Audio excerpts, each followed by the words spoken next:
Փաշինյանը ձերքի ինչ որ բան էր թերթում ու պատմում էր, թե Սամվել Կարապետյանը ինչքան պետքա նստի, մոտս տպավորությունն է, որ դատավճիռը ձերքին, հա։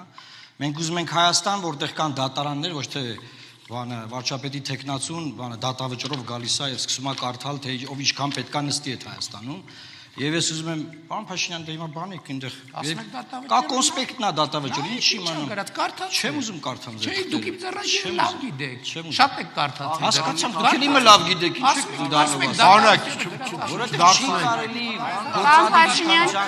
Դուք մի գոռացեք, մենք ձեր տեղեք խոսանք։ Պարոն, ինձ ընդհատեց տեխնացուն։ Տեխնացուն չի թողում։ Պարոնայք, վերջ։ Գործադիր իշխանության ղեկավարը չի կարող դատավճիռներ արձակել որևէ մեկի նկատմամբ։ Հայաստանում կան քաղբանտարկել, Միքայել Սրբազանը քաղբանտարկել է։ Մի արդարացեք, Փաշինյան,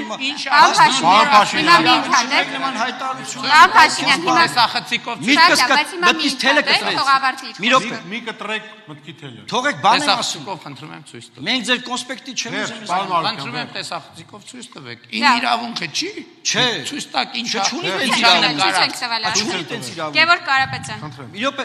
բայց ես Մնացածներն ուզում խոսեն։ Պետոսին իրոպե 3 րոպե ավելացրեք։ Ես ուզում եմ ասել, որ